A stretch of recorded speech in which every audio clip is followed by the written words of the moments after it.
All right, good afternoon, ladies and gentlemen. Welcome to another edition of From the Chair with Big Money Exchange.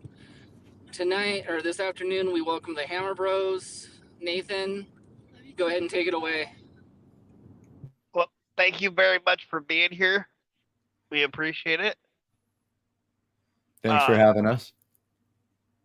so, why don't you tell us a little bit about you guys, and then we'll get into the questions. All right. Yeah, I'll start. So I'm Jack Hammer, and this is my brother Sledgehammer. We are real brothers. We wrestle together as a tag team called the Hammer Brothers. We are from Oregon. We live on the Central Oregon coast, and we started training at the Oregon Pro Wrestling School. I guess almost 2 years ago now, and we've been wrestling on shows together for a little bit less than a year, and just wrestling in the Pacific Northwest, mostly Portland, Eugene. We've made it up to Washington a number of times already, and hoping to branch out a little bit more. But yeah, just longtime wrestling fans who decided to get into wrestling and give it a shot, and we're having a great time doing it so far. Very nice. So, who were some of your guys' wrestling heroes growing up? We had quite a few on the singles side of things. I'd say that The Rock is one of our biggest influences. That was our favorite wrestler growing up. It's one of the reasons why we put so much emphasis on promos. It's because we loved The Rock's promos growing up.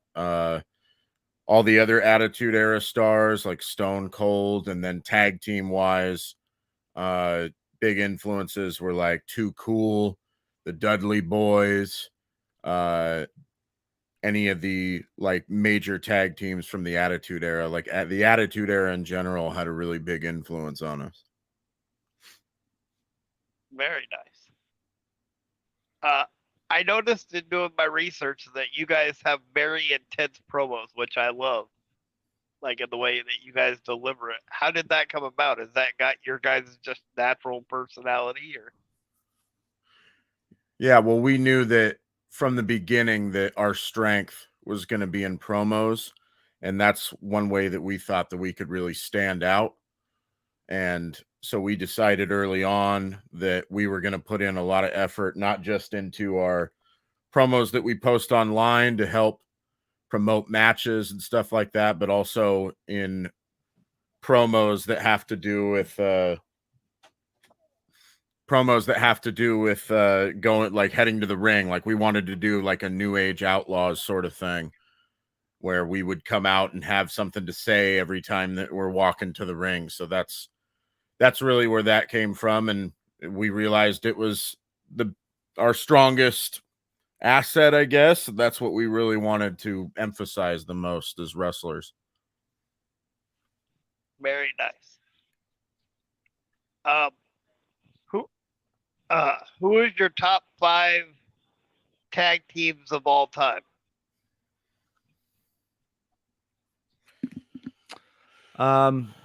That's a tough question. I would say guys that we really liked, the Dudley Boys are a big influence on us. So I would put them up there, certainly. It's really hard, you start to, especially ranking the top 5 is really difficult, but I think the Dudley Boys would be up there for us. There are a lot of things that we do in the ring that are kind of inspired by the Dudley Boys. I think the Road Warriors, Legion of Doom, certainly very influential tag team. I would probably have to put them up near the top.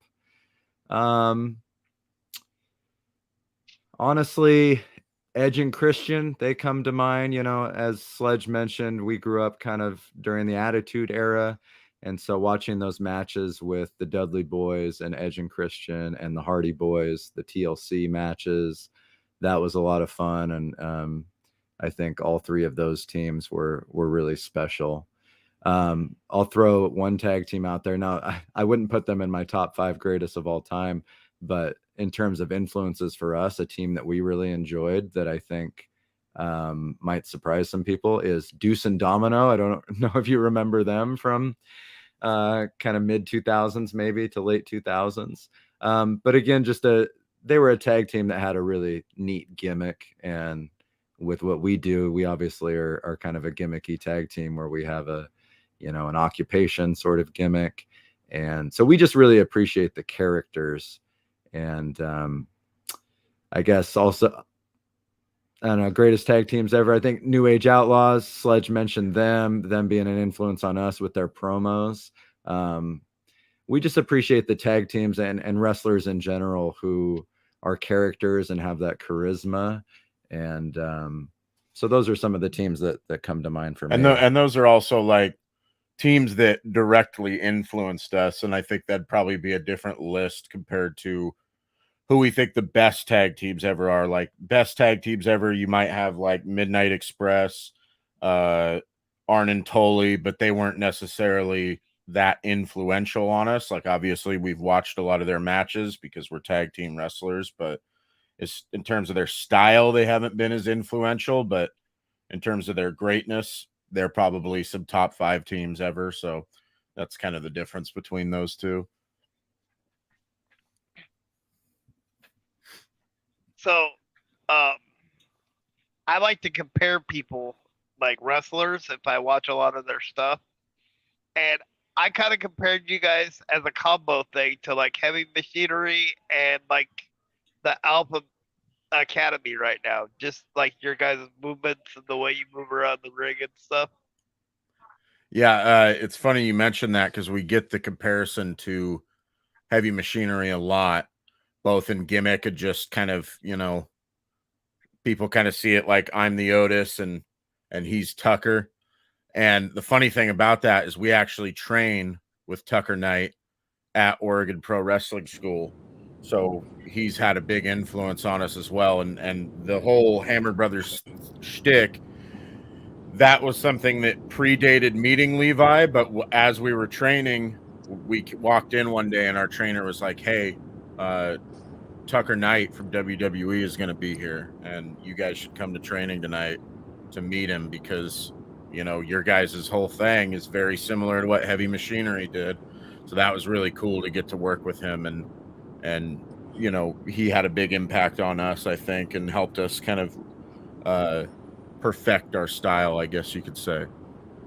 I would say also that's an interesting comparison bringing up Alpha Academy. I have heard comparisons to Owen Hart and Yokozuna, and I think that's probably what you're getting at there with the dynamic with like a smaller guy and a bigger guy.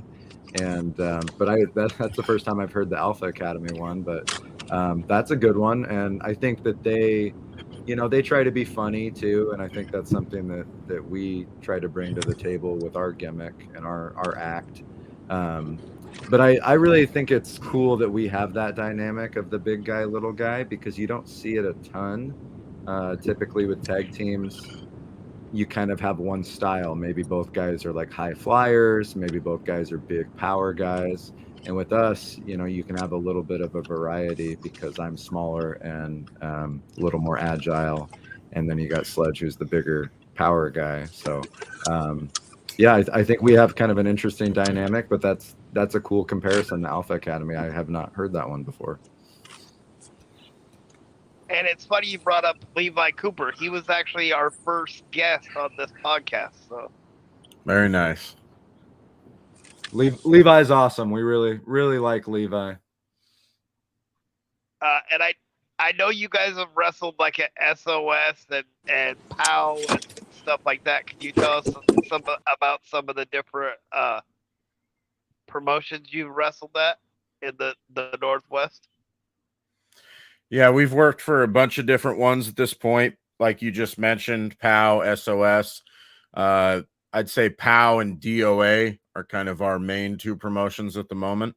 We've also gotten the chance to work with Defy, which is like the big promotion in the Northwest right now. So that's really cool. And then a bunch of other promotions as well, like Timber Pro. We wrestled for Without a Cause up in Washington before they wound up shutting down, unfortunately. So we've worked for a bunch of different promotions, and yeah, I don't know if you want to elaborate on that or. Yeah, I think you nailed them all. As he mentioned, DOA and Power kind of our home promotions, I guess you would say, because we're from Oregon. DOA is based in Portland, POW down in Eugene. We definitely want to try to get up to Washington more. We wrestle for Timber Pro, as Sledge mentioned. They run shows typically every other month, so we're not up there quite as often, but we usually wrestle up there for them, and they're based in Everett, Washington now. But more and more, I think we'd like to. The goal is to wrestle for companies like Defy, Prestige, and just keep kind of advancing and progressing. And even for some of these companies, we've been very fortunate because working for like DOA and POW, they get some really good crowds, for independent wrestling shows, especially in this area where I think they were kind of having a tough time for a long time drawing bigger crowds. And we've had some good turnouts, and we've also wrestled for some companies where you don't get as many fans, but it's still a good opportunity to get your reps in. And when you're new to the business, you're going to make mistakes sometimes starting out, and it's maybe a better thing to make those mistakes in front of 20 people as opposed to several hundred or 1,000 people, whatever. So yeah, we've been fortunate enough to wrestle for a handful of different promotions, and we're not quite a year in, but we hope to keep wrestling for more. So we have a third co-host that had to work today, but he sent in a question. He said, "Would you guys want to work in Southern California?" Would we want to work in Southern California, or have we? Would you want to work in Southern California? Oh, we'd love to work in Southern California. We've actually been in the process of trying to get down there. We recently were in contact with Kid Bandit. I don't know if you know who that is. We've worked a couple of shows alongside them, and they liked our stuff and wanted to get us down there. So we're kind of still working on that. But yeah, there's a lot of stuff in Southern California. We'd like to get down there and take part in that scene. Very nice. Full disclosure, Big Money's a manager down there, so he can help with some connections too. Nice. Very nice. Tony, do you have a question? Have you done the let's see here. I like the top 5, so in honor of Big Money Dodge, since he had to work today, sucker. Let's do the top 5 managers. Top 5 managers. Well, Heenan's got to be number 1.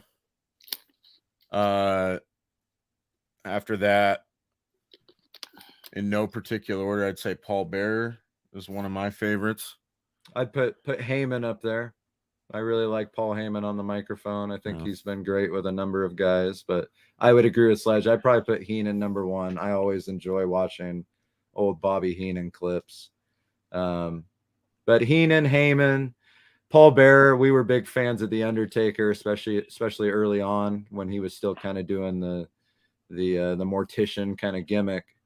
And Paul Bearer was always entertaining to us. Cornette, I think, is definitely top 5. Yeah. Who else? I know one of my personal favorites is because, like, as a big guy, Yokozuna's had such a big influence on me. Mr. Fuji's one of my favorites. I don't know if he's top 5 ever, but I love him. Jimmy Hart is another. Jimmy Hart's got to be up there for sure. Yeah. So I'll go Heenan, Heyman, Cornette. Yeah, just my personal order because I loved The Undertaker so much. I'm gonna go Paul Bearer 3. I'll go Cornette was kind of, I think, sort of his heyday. We kind of caught the tail end of him, like working for WWF. I'm gonna go Jimmy Hart 4 because I watched a little more Jimmy Hart when I was a kid, and then I'll put Cornette 5. Very nice list. So, who's the biggest name you guys have ever wrestled? Ooh. I don't think. I'm not sure. Probably, honestly, probably Drexel. Hmm.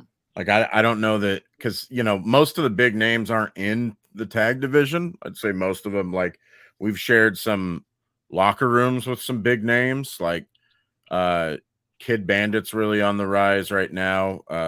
Zicky Dice. But as far as actually wrestling people, I'd say probably Drexel, just because we haven't wrestled. Like, most of the people that we are wrestling are people from the area or younger teams. Like, if there's any vets in the area, it's usually going to be like the Blanchard brothers are going to be one that we wrestle. But as far as like names that have traveled around a little bit, I'd say Drexel's probably number one, unless you can think of anyone else. Yeah, I mean, we haven't wrestled him on a show, but we mentioned that we trained with Levi Cooper / Tucker Knight, so I would say he's probably the biggest name that we've been in the ring with him. I've wrestled him in practice matches, kind of a situation. But before Sledge and I started doing this together, I didn't actually get to wrestle him, but so 6 or 7 years ago, I got into professional wrestling on my own for a short time and was wrestling for a company back then that is no longer in existence. But my first kind of experience in professional wrestling, I was kind of a manager type because it was very early on in my training. So I wasn't really ready to be on a show just yet, but they liked what they saw from me in promo class. So they said, well, we'll have you, get on the microphone and be part of this angle that we're doing. So my very first thing that I got to do in wrestling was have Gangrel spit blood at me. So that was a really neat moment, especially it being like my very first thing that ever happened to me. So again, I didn't get to wrestle Gangrel, but he had his goblet and he spit the blood in my face, and that was kind of a surreal fanboy kind of moment. Did you get to wrestle Matt Stryker?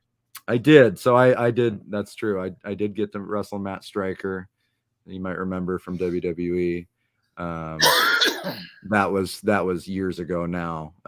I just did it for about 10 months. And at that time, independent wrestling in the Pacific Northwest hadn't really blown up yet. There's a lot more companies this time around. At that time, this company I worked for was kind of the only game in town, essentially. Mm-hmm. And I just wasn't having a great time doing it then. And it was always kind of my dream to do it with Sledge, and he wasn't doing it with me at that time. So I only did it for about 10 months, but back then, yes, I got Gangrel spit blood on me, and I did get to wrestle Matt Stryker once, which I forgot about. So I guess that would be my answer, Matt Stryker. Very cool. And I'm pretty sure you guys felt the Drexel match, because that guy is pretty aggressive. Yeah, he brought out the paper cuts on Jack here, so I'm sure that didn't feel too good. Yeah, we actually, and I'm sure that we're in the near future, we will be wrestling like Drexel, Funny Bone. I'm sure we will cross paths with at some point, and we'll probably end up doing their style of match. They like to do those kind of hardcore death match type of things.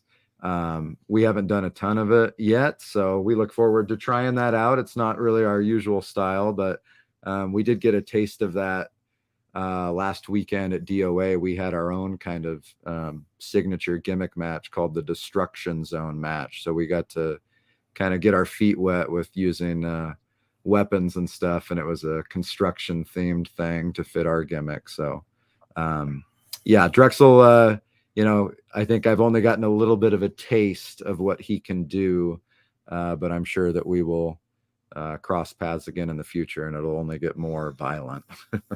I think I saw the video for the hype up for that match. It was the behind the fence of the construction site. Yep. Mm-hmm.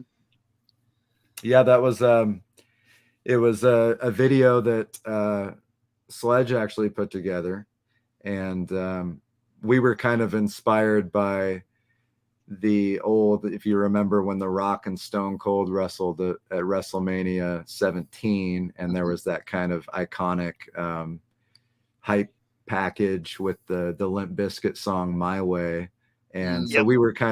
we did kind of a joke one with some of our trainers at the school, and then we were sort of inspired to do a real one, and we figured that would be a good opportunity because it was the first time that we had main evented a show, and we got to do our signature gimmick match. So we thought it would be cool to try to put something together like that, and I thought Sledge did a really good job with it, and we got a good crowd for the event, and the match went really well. So the whole thing was good.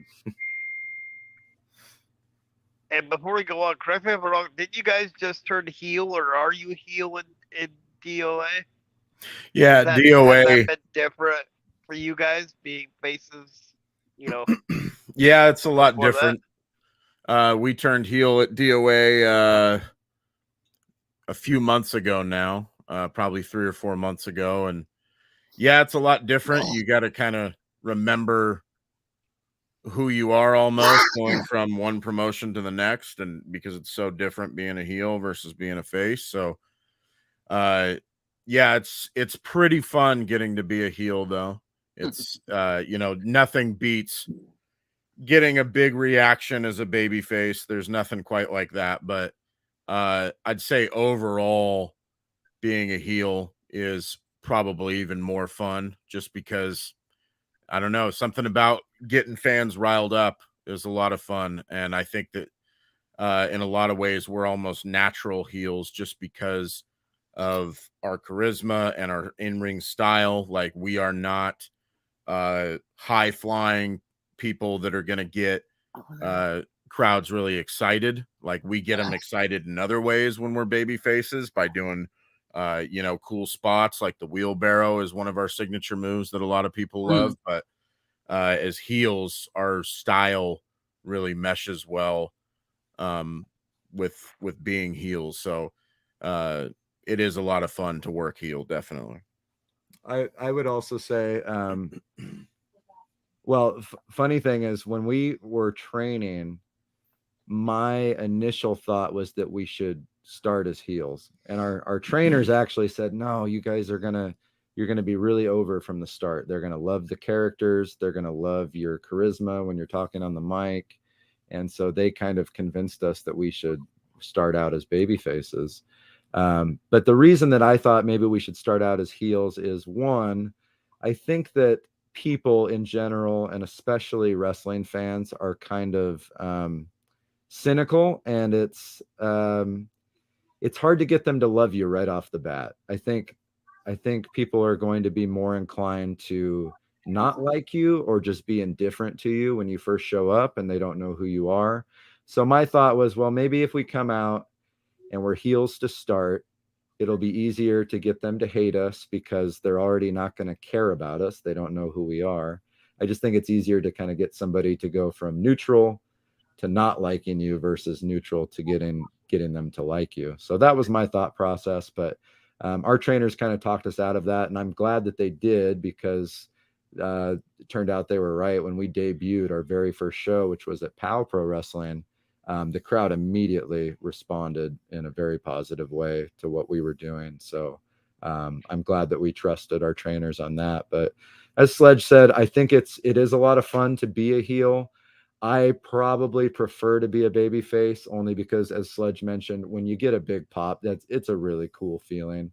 But being a heel, you can you have an excuse to be a jerk. And I think most of us try to be nice people in real life, so it's kind of cool to be able to play a character where you can be a jerk to people. I think in most ways, being a heel is easier. Like Sledge said, our style really all of the time maybe is a little bit more conducive to being a heel because we're not super flashy in the ring. But the way we were trained, and we were trained at Oregon Pro Wrestling School by the Midnight Heat, Ricky Gibson, Eddie Pearl, and Malcolm Flex as well. So again, getting to learn under the Midnight Heat, great heel tag team has been terrific, and they kind of taught us basically that as heels you should try to be heels and get the crowd to hate you and not try to be too cool. So because of that, we really try not to do too much as heels. So a lot of our, like I said, we don't wrestle in a very flashy way ever. But even some of the cooler things that we do as baby faces, we kind of cut that out when we're heels because we're not trying to get that pop, that baby face reaction. So we're very simple, and as heels, it's easier, in my opinion, to wrestle when you're bad. Yeah. And as we can attest, our co-host is actually, like we said, a manager out of SoCal, and he's actually a heel manager himself. And if he was on here tonight, you'd see just how much of an asshole he really is. Well, they don't call him Big Money for nothing. Love you, Big Money, but truth hurts, big boy. And funny, I mean, that's the same exact thing that Levi had told us when he had, when we asked him the same question about being a face in WWE, and now since he's on the indies and everything, he's been mostly doing his heel thing, and he said he loved being a heel more than he loved being a face. So, I mean, that's really interesting that you guys share the same component as that. That's really cool. Yeah. I also think that it's kind of nice to do something different. I thought it was very unusual that we were having to be heels in one place and then baby faces everywhere else, especially in the era of social media. It's kind of odd because, we have one social media account on Twitter, on Instagram, and then we just we don't really know how else to go about it. But basically, when we're interacting with other wrestlers at DOA, we'll be jerks on social media. But then if we're interacting with wrestlers that are at a promotion where we're baby faces, then we'll be nice guys. And it's a little confusing. I mean, you're breaking kayfabe basically, because one tweet you're nice, the next tweet you're a jerk. But you just that's part of it now. It's a different era of wrestling, and you just do the best you can with it. But also on that heel babyface thing, I think it's kind of refreshing to get to do something different. Although it's odd to be doing both simultaneously, I think it was kind of a breath of fresh air for us because you start to get into a routine. We're still kind of figuring things out with our babyface gimmick, but you kind of come up with a routine and you're going out there and doing a similar thing every time. So to be heels, our routine is very different. So it was kind of nice to do something different. So Big Money, I know you're still out there listening. Why don't we get them their introduction to SoCal? Why don't we do a Hammer Brothers versus Big Money exchange at a promotion in SoCal? That would be cool. We're all for it. That would be a big money match.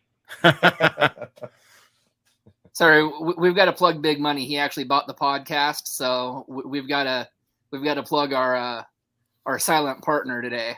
You're doing a good job working him in. Yeah, nice work. But yet I've still never seen the money. Just saying. Uh-oh. Well, he is a heel. Exactly. Yeah, that's true. So, who in your guys' opinion, who's the better wrestler turned actor? Between who? Between just anybody. I would say. Yeah. I mean, I think the best wrestler turned actor, if you're talking in terms of just acting ability, I would say Dave Bautista. We were big fans of The Rock, obviously, but it's clear that he kind of went the route of, I want to be almost like a, Schwarzenegger type of movie star, where he's not as interested in the quality of the movies. He's just trying to make his money and be a movie star. And that's cool too. He's made a ton of money. I don't know if he still is, but I think at one point he was like the highest paid actor in the world. So good for him. I think that at least the movies that I've seen, Batista, his acting chops are a little bit more impressive, I would say. For me, I might give my vote like Batista's great, and he still might be number one, but I really like John Cena in that Peacemaker show. I thought he was great in that, especially towards the end of that season. Really showed that he was a great actor. So I'm excited to see more from him. That was kind of the only time. I know he's been in other things, but that was the first time I've seen him in something where he's really shown like a lot of range. So I think there's potential that Cena, I think, could get up there with Batista. Also, one of my guilty pleasures is Suburban Commando with Hulk Hogan back in the day. I don't know if you remember that movie. Heck yeah. Kind Oh, of yes. kind of a cheesy, awful movie, but as a kid, I thought it was awesome. Full disclosure, I'm like one of the biggest Hulk Hogan fans, so I like wore out that movie when I was younger. Oh yeah. So Jack, you said that you started as a manager in wrestling before you guys became a tag team. Can you talk about how you guys became a tag team? Did you just like get on the mic and say you had a brother, or how did that? Sure. Well, so I did it by myself first, and we're talking like 2015, 2016, and Sledge just wasn't ready to make that commitment at that time because it's a huge commitment to do wrestling. So the company that I was working for, they had a school. I was training there, and I wasn't even really a manager per se. They were doing an angle for television where a wrestler had lost his mind, and I played his psychiatrist, basically. So I was a manager type. I would come out and just kind of talk on the microphone to, further the storyline. And then after that, I wrestled under a mask for a little while, did some other things, had a few different names and stuff.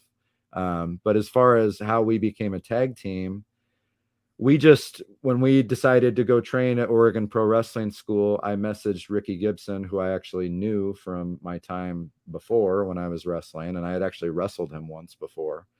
And he, remembered me. We didn't know each other very well, but he remembered when I had been wrestling before.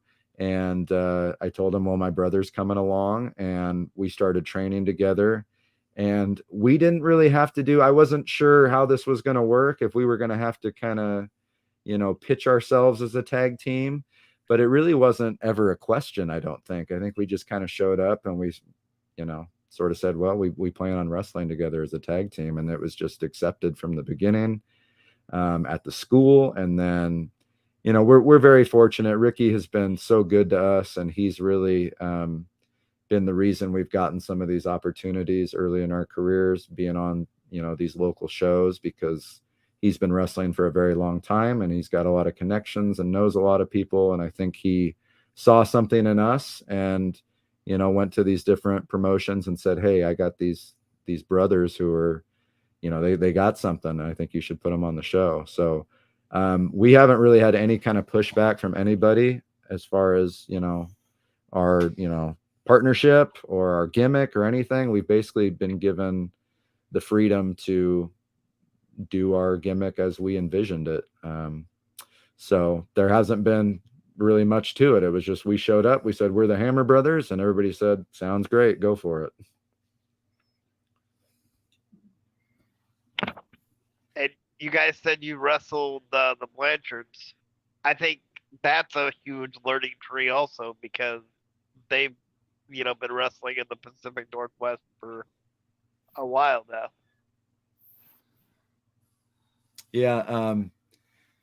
Again, going back to the first time that I wrestled, I actually had met Jeremy Blanchard back then, and he was a trainer of mine 6-7 years ago. So it was cool to reconnect with him, and I think we're gonna be interacting quite a bit with the Blanchards, for a while. They are kind of, I would say they're probably our main rival at this point.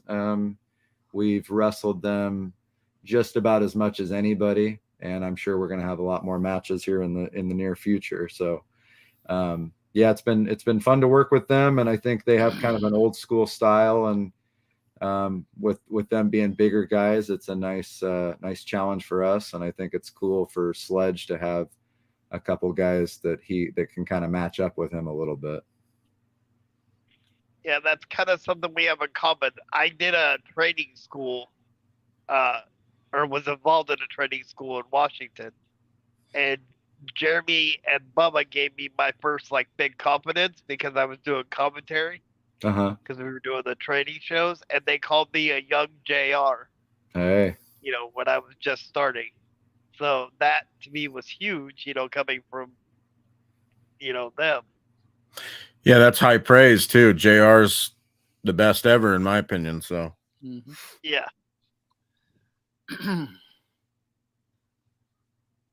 Okay, so Mr. Nossip there, and our sticky fingered co-host, loves anything peanut butter. I mean, the stickier the better for him because he likes to have sticky fingers when it comes to money. Mm-hmm. So, what is your favorite cookie or snack? I guess I better take this one. Gosh, there's a lot. I love as far as a cookie goes, I love a good Oreo. Oreo is one of my favorite, double stuffed. That's probably my number one. I could eat a full carton of those. Oreo is probably number one, just like a general snack. I'm not really sure. I probably still Oreos, to be honest with you. Oreos are my favorite. I don't know. This guy pretty much just eats protein all day, so that's probably his answer is like a protein bar. But he'll let you know. Yeah, I try to stick to the Quest. Actually makes a pretty good protein cookie, but every time I find a good protein bar, protein cookie, whatever it is, and I have Sledge try it, he says it tastes horrible. He can't do it. But it becomes kind of a fun challenge to find protein gimmicks that don't just taste like ass. So, but if I had to pick, so I try to stay in decent shape because we got one big guy. I'm trying to be the kind of more athletic guy, and so I try not to pick out too much on junk food, but I like Oreos. I was always a big Chips Ahoy guy. The chewy There you ones. I go. liked the chewy ones because the normal ones were kind of tough. But yeah, it's true. Like he says, I try not to have too much junk food, so it's kind of protein bars. I don't know if you remember when we were growing up, Triple H used to endorse a brand of like pre-workout protein stuff that was called No Explode, and that always like Yep. stuck with me, I think, just because of the name. So that company makes like protein powder and bars and stuff, and it's like my favorite company. So I eat a lot of their protein bars and have their protein shakes, and I take the No Explode pre-workout just because of Triple H. Nice. Well, I can tell you a suggestion on a protein bar that you might like. Okay. I don't know if they still make them, but they were called U-turn bars. Huh. I haven't I heard swear of it. to you, they taste like a Snickers. I used to work at a vitamin store for 3 years. Okay. So Good to know. I'll have to try it out because I'm always looking for new stuff that tastes good, because a lot of that stuff is real chalky, or it's just Oh, believe me, I became the taste tester at that vitamin store. Every time we got like protein bars or something, to sell, yeah. they were like, "Here, you try it. If it doesn't kill you, then we're fine." Yeah. Well, the nice thing about some of this newer protein stuff, like the company that makes the No Explode, they have protein powder. They like partnered with Cold Stone. So some of them are in the Cold Stone ice cream flavors. And then a lot of these, like, I'm kind of a big energy drink guy, which people make jokes sometimes because my wrestling character is always kind of like shaking and stuff, which is just me trying to like look like I've been operating a jackhammer all day. But I am a big energy drink guy in real life, and they make a lot of them where it's like Warhead flavor. I don't know if you remember Warheads, or they have one that I like that's like Sour Patch Kids. So there's Skittles won. So I think they're really trying to make more of an effort nowadays to have some of these, health food things taste good, because they're doing partnerships with candy companies and stuff.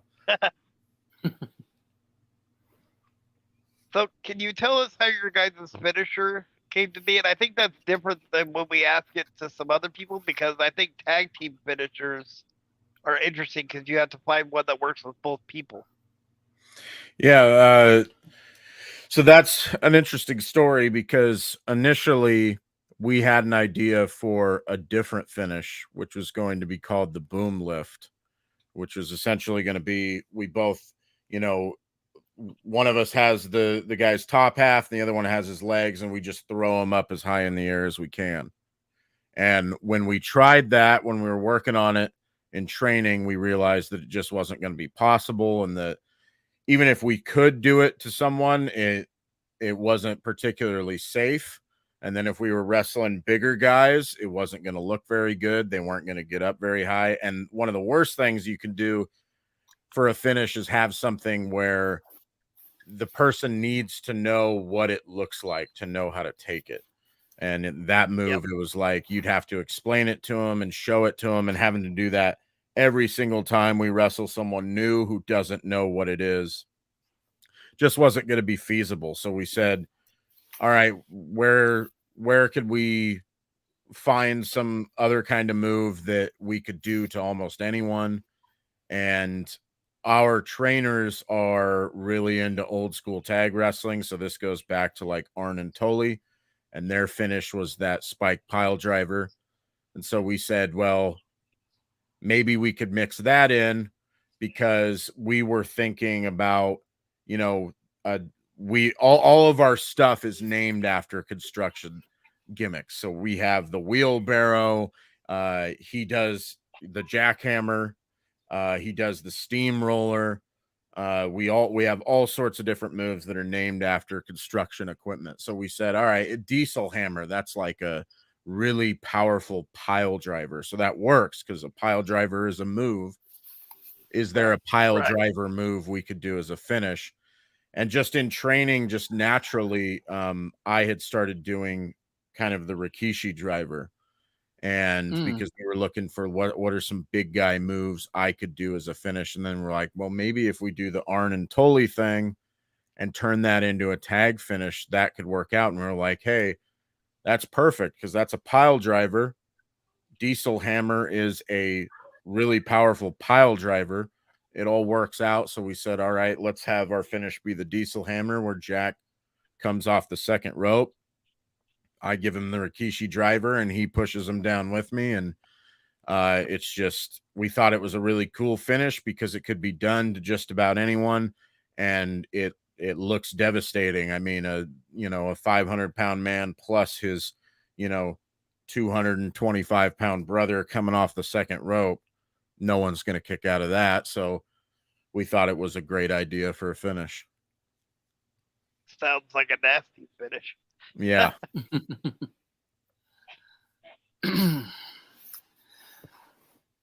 Okay, so now let's get on to a more serious question. What is the worst injury you guys have hit in your career? I don't think either of us have ever had like serious injuries in wrestling.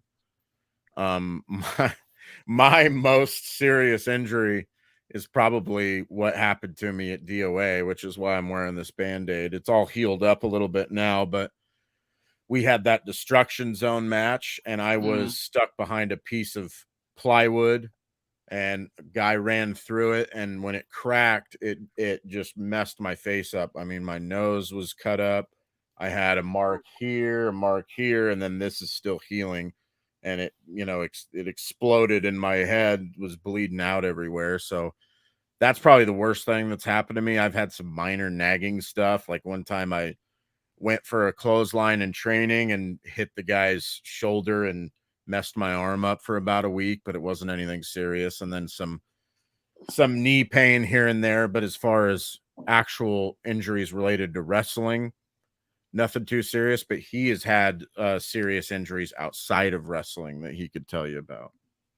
Yeah, we've both been very fortunate to not have major injuries while wrestling. I have blown out my knee. That was around 10 years ago or so. We were both athletes growing up. We played football and basketball and baseball. And in college, I was just playing like a pickup basketball game, and I tore my ACL and my meniscus.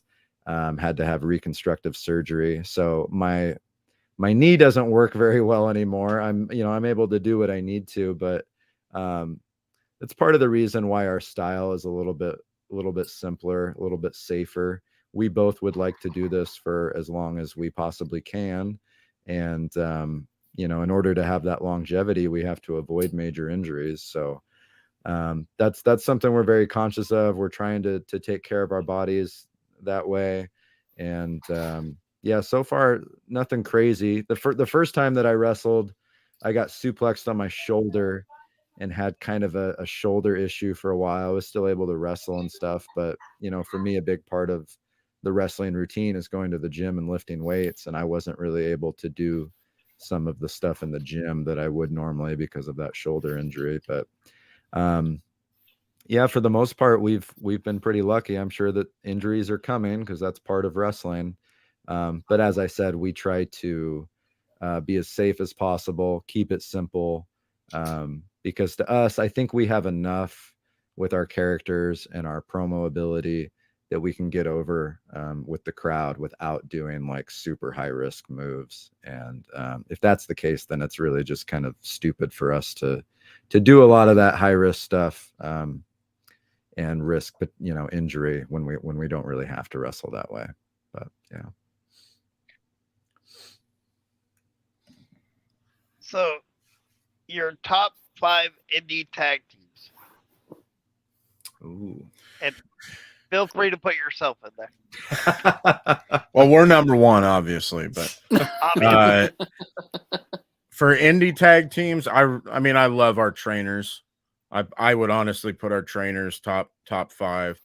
I think they really are, in my opinion, and this might sound ridiculous, but I think they're a top 5 tag team in the ring in the world. I don't care if it's AEW or WWE. I think in the ring, they're a top 5 team in the world. I really like the Outrunners. The Outrunners, I don't know if you've seen them. They wrestle in OVW and they run AEW Dark a little bit. They're a top 5 team to me. I love them. Seen a lot of their work. A team we just wrestled who I think are kind of on the come up, and they have a ton of potential is Sinner and Saint out of Vancouver. They have been wrestling at Defy, and they're kind of rising up the ranks really fast. I think they're one of my favorite indie teams. I don't know if you can think of anyone. They probably don't count as an indie team, but for me, what's their team name? The Acclaimed. I know they're in AEW, but they take indie bookings too. But I really enjoy them. I almost kind of, I know they're in AEW, but sometimes I tend to think of anything that's not WWE is almost indie. The style's kind of similar, but the Outrunners, I really enjoy them. I like the gimmick, as Sledge mentioned. Who was it? Who was I gonna say?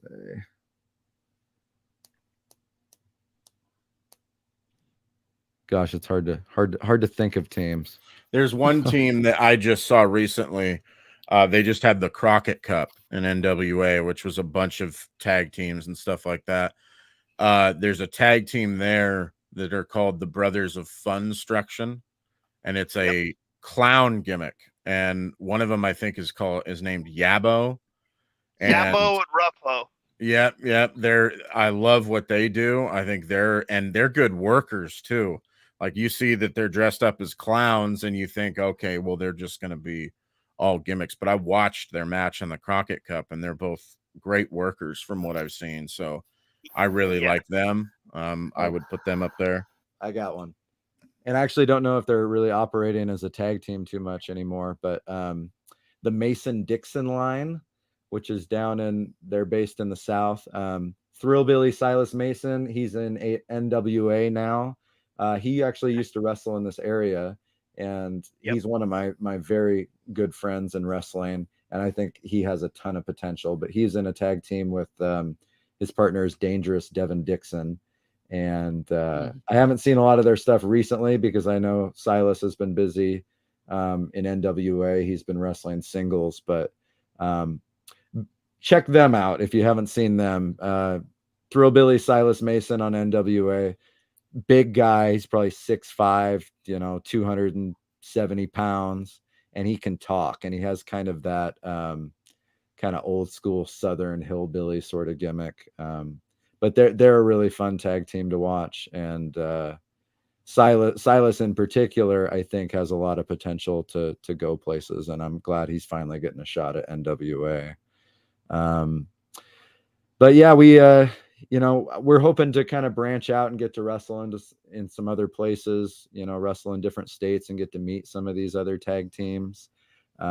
Because we really so far have just been kind of wrestling a lot of the same teams, a lot of local teams. I'll put a few of those guys over since I can't think of a lot of other ones off the top of my head. A team that we have come up with in the Oregon Pro Wrestling School, they're called the Flamin' Aces, and a couple of really good kids. And we've gotten to wrestle them a few times on shows, and they're young, they're new, but I think they both have a lot of potential, and they're really fun to work with. That's something that kind of behind the scenes wrestling fans aren't really conscious of, is what guys are like to work with. So that's something that I take into account. I'd kind of like to meet some of these teams and see what it's like to work with them, because behind the scenes wrestling is very much a collaboration, and it's this whole like creative process, and fans don't really get to see that side of it. But the Flamin' Aces, there's some other teams in the area that we've really enjoyed working with, and yeah. But I would say Mason-Dixon line, check them out if you haven't. Very nice. Have you guys ever got a chance to wrestle either High Five or Hellbound? Ooh. Yes, we did get to wrestle High Five in Independence. We haven't wrestled Hellbound, but we wrestled High Five for DOA in Independence, and that was actually one of our favorite matches at the time that we've ever had. They were great to work with. They're just great workers. Like Draven, especially, was really easy to work with, and Patrick obviously is really good as well. It's very athletic, and they meshed well with us, especially in that environment, because it's a little bit of a smaller venue, and that makes it a little more personal. And so having a gimmick like what High Five has going on versus us was a lot of fun. We did some goofy stuff, like they would go for the test of strength and then high five, and the crowd loved it. So yeah, they were a lot of fun to work with. Definitely one of our favorite matches. I'll put them over a little bit too while we're at it.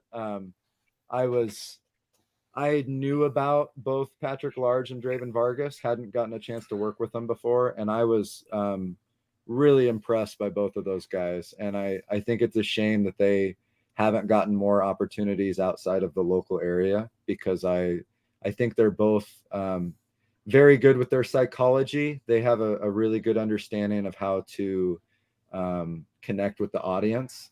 And I think a lot of the wrestlers in the area that have kind of wrestled for DOA, Blue Collar Wrestling, and some of the local promotions, but haven't really gotten a chance to branch out much. I think sometimes when people are speaking negatively about wrestling in the area, they tend to think of the wrestlers as not being super charismatic, and more just kind of getting in there and just trying to, almost kind of a backyard style where you're just trying to do crazy stuff. And these guys, they've wrestled for some of these local promotions, and I think some people maybe get this idea in their head about what kind of wrestlers guys like this are. But I was very, very impressed with their psychology in the ring. They protected Sledge's size. We wrestle a lot of guys who get in there and they want to have Sledge bumping around. They want him to be doing things that he really shouldn't be doing because of his size. And those guys understood that. They protected his size. They treated him like a big man. They interacted with the crowd really well. I thought we had really good chemistry with High Five, and I really hope that we get a chance to work with them more in the future. Very nice. One of the reasons why I asked that is Draven's one of my best friends, and that training school that that I talked about earlier, he actually trained there for a while. So Yeah, Draven's a great dude. We always enjoy, we've only wrestled him the one time, I believe, but we always enjoy seeing him at the shows too. He's very personable, and he always comes up and chats with us and makes us feel comfortable. So he's a really, really cool guy, and I think a really important figure in the local wrestling scene. Now it's our turn to put over some some tag teams for you guys to look at if you want to get out of the Washington, Oregon area. So we'll throw out a few because we've interviewed quite a bit on the podcast. One of them that I'm gonna start with is Downfall Cathedral. Okay. They're out of Colorado, I believe, right, Nate? Yeah. Great tag team. Big Money Dodge's group, Big Money Exchange out of SoCal. Great group to wrestle. The Mayhem Brothers. The Mayhem Brothers, Boom Mayhem and Jimmy Mayhem. Let's see here. There's a faction that I Am the Provider runs in Colorado Springs that would be really, really good for you guys. Yeah. Also, so look into like the I Am the Provider, Downfall Cathedral, Mayhem Brothers, or Big Money. You can see most of their matches on Big Money Dodge's Instagram and stuff like that. Okay. And Big Money Dodge, I'm sure, will help you guys get into SoCal. He knows a lot more promotions and stuff down there to get you guys out. If you guys want out of Oregon and Washington, we can get you some contacts there. Cool. Or just contact Big Money Dodge on Facebook or Instagram, and he would be more than happy to help you guys also. You know of any other tag teams, Nate? Not that I can think of. I do know Downfall Cathedral has been training with Al Snow and being written for by Vince Russo, so it kind of gives you an idea of the level that they're at. Very nice.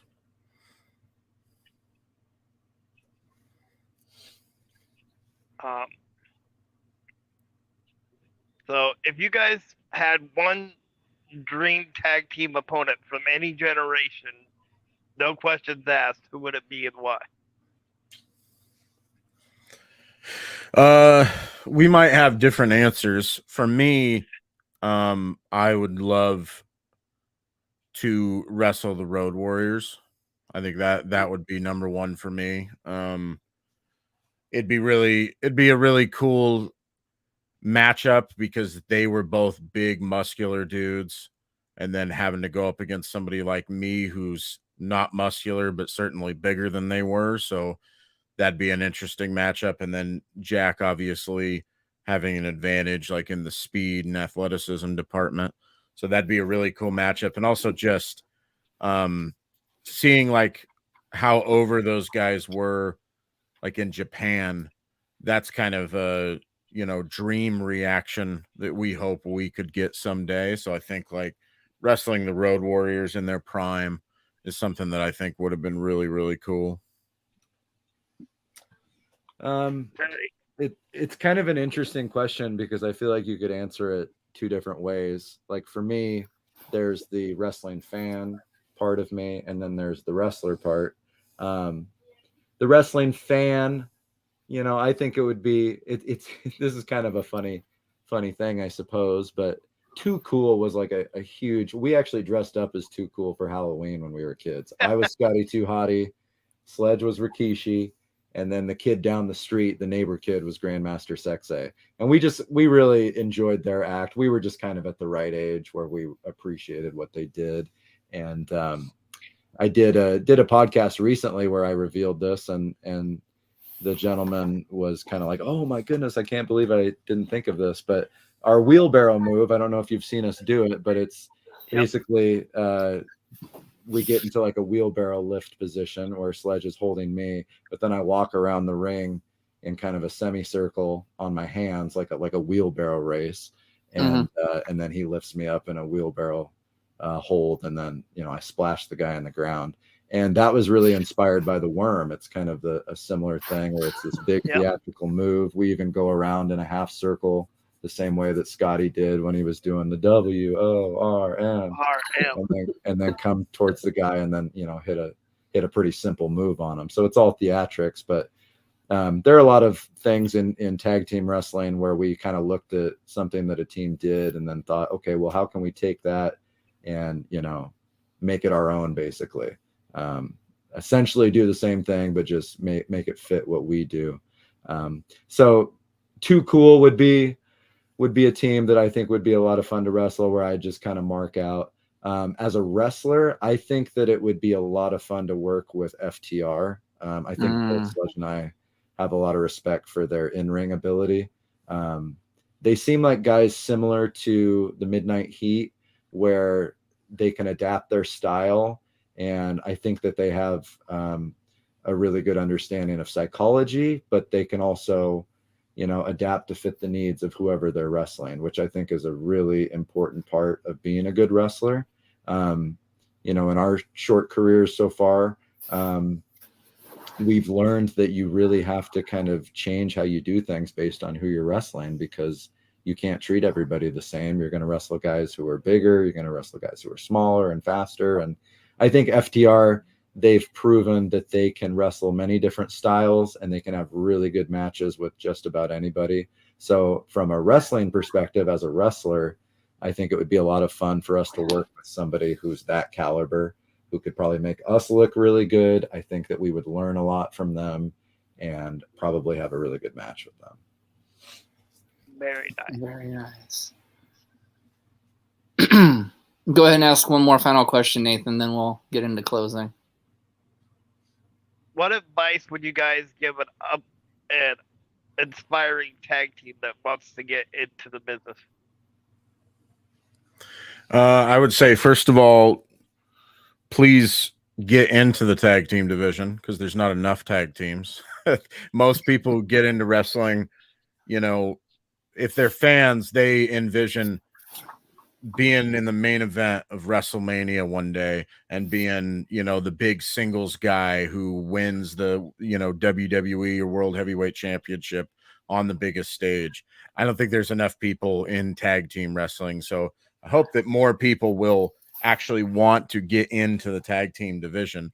And as far as advice I would give to people getting into tag team wrestling, I would say, and this is good general advice for anyone, whether you're in tag team wrestling or singles, is to just be yourself, do what you want to do in terms of your gimmick, in terms of how you want to work in the ring, because ultimately when it comes down to it, this is about having fun. Like I think too many people get caught up in this idea of trying to be someone who they're not and do something they don't want to do because they think that that's going to get them over and they think that that's going to make them popular. And I don't think you should play that game. Do what you want to do, so that every time you go out there, it's exciting. You're having fun. That's what happens with us. Like, my brother just talked about how the first time around when he did it, he wasn't able to do the Hammer Brothers.